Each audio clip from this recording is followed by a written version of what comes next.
people, Fuzzy Gump is back in the house. I've lost my hat. It's gone somewhere. I don't know where it's gone. I'm sad about that, but maybe I should just go get a replacement one. If I do that, then it might actually reappear again, and then I'll be happy. I'll gone from no hats to two hats. But let's talk about Brian Mbeumo. Mbeumo. It looks like finally, this deal is getting wrapped up. It is closing in on a conclusion, as reported by Ben Jacobs, and of course that was shared via Alex Crook from Talksport as well.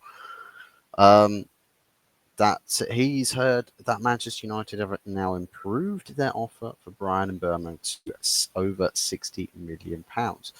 Talks have accelerated in the past few days and will continue this week. So hopefully that means before this weekend we'll have a certainty on an Mbeumo deal that perhaps hopefully they decide to accept it. But I'd imagine if they do, then it's good news for Manchester United. But let's not beat around the bush here for just a second. Manchester United could have done this weeks ago, weeks and weeks and weeks ago. My point of question is, why has it taken them this long?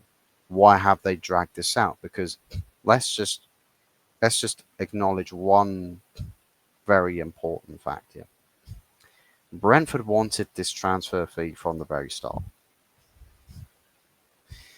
Manchester United have been lowballing to start with, obviously getting rejected, and then negotiating consistently for about 3 weeks now. What have we been doing in those 3 weeks? Just to end up paying exactly what it is Brentford wanted in the first place. You know, something ain't quite right there with Manchester United negotiating to get prices down or to structure the deal in certain ways. Like there's various things that do take time in transfer business. To do this, to run around in circles just to end up paying what the initial asking price was, that to me seems crazy.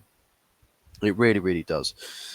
It does mean one minor thing about it is that Manchester United are not a club you can just throw an extortionate fee at, because realistically, if it is ridiculous, they will, one, walk away, but two, they will never reach it.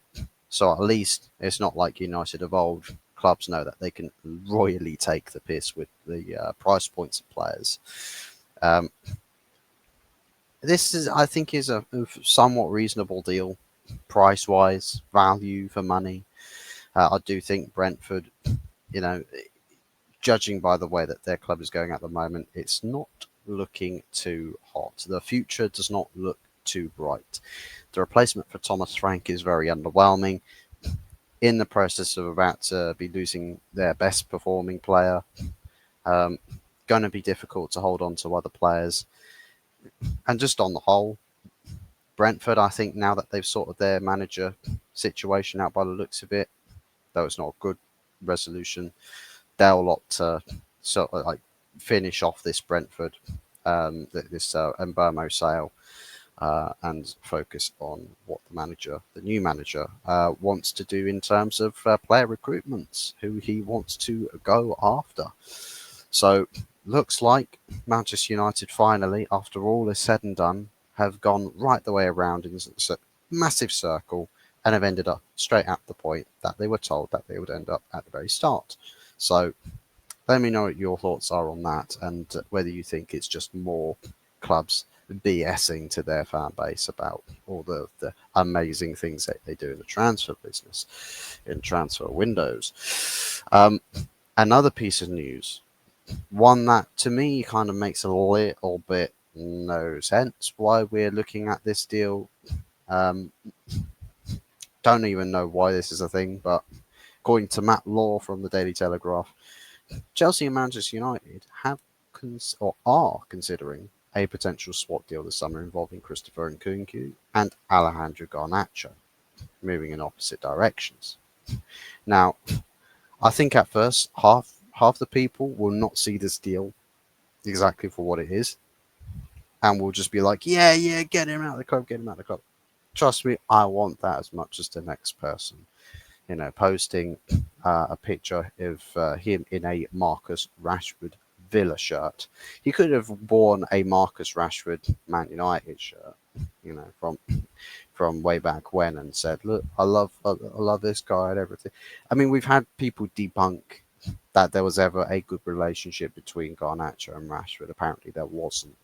The Rashford entourage has basically said, "No, little broski down there was very much deemed a Cristiano Ronaldo wannabe." Uh, and hey, it's kind of like what some of us have been saying about the kid. Like, yeah, a Ronaldo wannabe. Just trouble in the waters. And I put out a video, Garnacho needs to be humbled. And this guy was the polar opposite to humble. Very egomaniacal, very egotistical, very just egocentric, ego everything. It was all about ego in the little world of Alejandro Garnacho. And yeah, I think the idea of posting himself wearing a Manchester, not Manchester United, an Aston Villa shirt, you might as well have pictured him wearing a Manchester City Carlos Tevez shirt. You might as well have posted him wearing that. Um, that's kind of the equivalence. And some people will say, "Oh, but what's the difference when other people wear the shirts of other clubs? That's a disgrace as well. Stay consistent, guys. Stay consistent." There's a bit of a difference, right? When you've got somebody who has a shirt from a European club, right? A club from a different country, different league, different everything. You can wear those shirts because I have a shirt collection. I fancied wearing this shirt today. Now I wear official shirts for my club when I'm performing for them, when I'm training with them, but I'm not currently actively training with them. So I can have as many shirts in my collection as I want. They're not directly competing with Manchester United. There's one factor dismissed with that. The second thing is think about the situation of the player.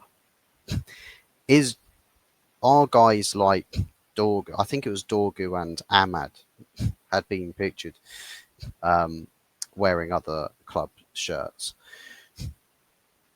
Are those two players actively trying to force themselves out of the club?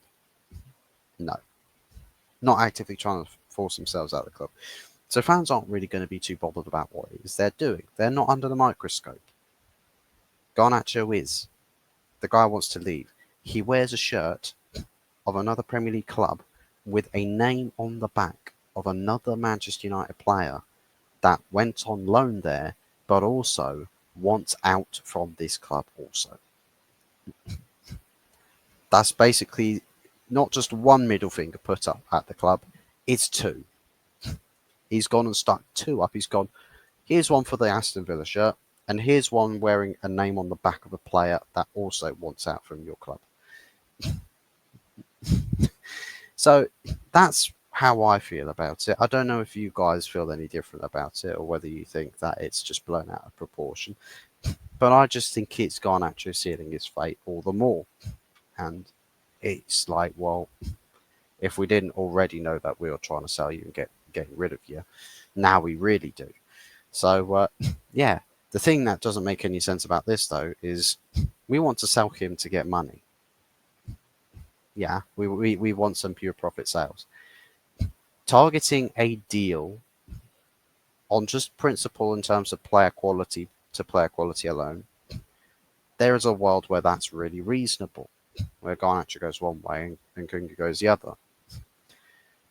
Variable factors to Nkunku to come to United, which I don't really like, is a bloated wage for a player that's not performing at the level of warranting that wage.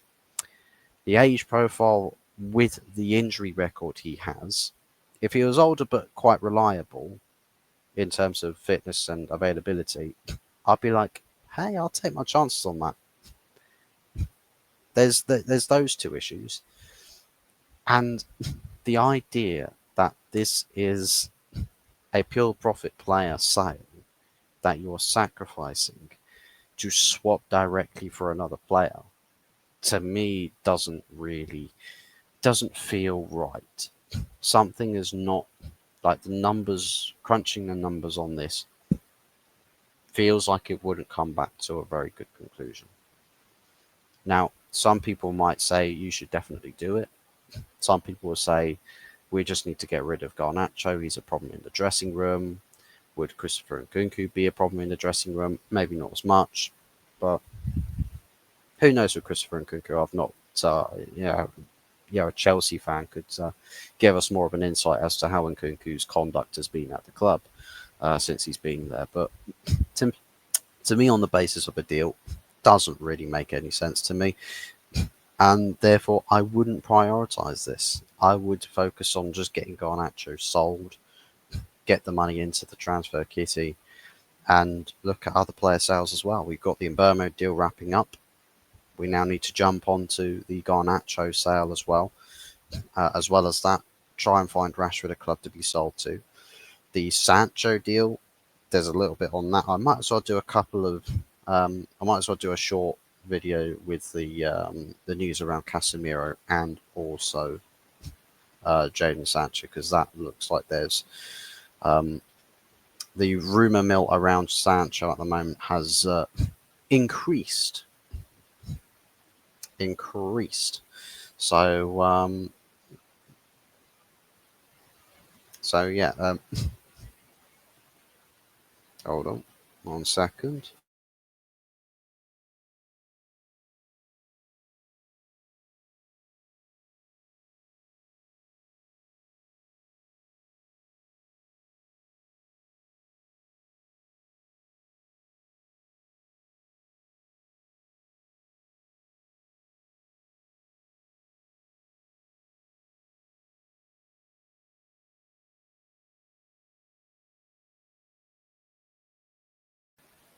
Oh, sorry about that. We're back. My mother invaded the man cave, but back on track with things. I was just about to read out that somebody else has reported regarding Mbeumo's transfer deal that the second bid has tonight gone in. We'll get some clarity on that. Whether there actually has been a bid, because I think they did say that there was that the initial time that a bid's gone in for Brian Mbeumo. People were like, no, it hasn't, not yet. But yeah, let's see what happens. Pop your thoughts and your feelings about tonight's subjects in the comment section down below. As I probably said, I'm going to be talking about a couple of other bits of business which I'll record in a separate video. One including also a recently retired player from the football club that there is looking to be taking a more of an official senior role at the club, not like seniors in like top end management, but rather focusing on youth development. So anyways, thanks for watching, guys. Smash the likes and subscribe, and yeah, we'll catch you guys in the next one. Ta-da for now.